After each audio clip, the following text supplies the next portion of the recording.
নাসরিন তারানবাবু লিখেছেন, মা মারা গেলে কতদিন শোক পালন করতে হয়? অনেক দিন হলো কিন্তু বলতেই পারছি না।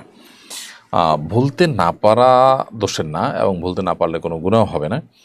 তবে আস্তে আস্তে স্বাভাবিক হওয়ার চেষ্টা করতে হবে। আর মা মারা গেলে তার জন্য, সন্তানের জন্য আনুষ্ঠানিক বা সিস্টেমিক্যাল বিধিসম্মত বিশেষ কোনো শোক পালনের বিষয় নয়। তবে এটা ঠিক নবী সাল্লাল্লাহু আলাইহি ওয়াসাল্লাম হাদিসে বর্ণিত হয়েছে যে ৩ দিনের বেশি কোনো প্রকার শোক পালন করা যাবে না।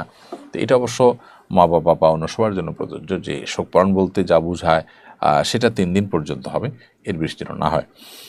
আর বাহির থেকে যারা আগত, তারা মৃত ব্যক্তির আত্মীয় স্বজনকে সান্ত্বনা দিতে চাইছেন, তারা অবশ্যই তাদের যে জায়গা, সেই জায়গা থেকে আত্মীয় স্বজনের খোঁজ খবর রাখবেন, এবং ৩ দিন পর্যন্ত তাদের মেহমানদারি করবেন, পারলে আরও বেশি সময় তাদেরকে মেহমানদারি করবেন।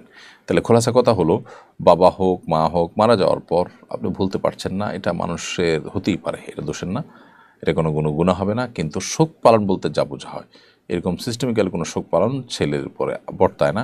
স্বামী মারা গেলে স্ত্রীর জন্য ৪ মাস ১০ দিন শোক পালন করতে হয়, সেটি বিবাহ না করে স্বামীর সংসারে বা স্বামীর ঘরে নিজেকে ৪ মাস ১০ দিন অবস্থান করিয়ে মূলত শোক পালন করতে হয়।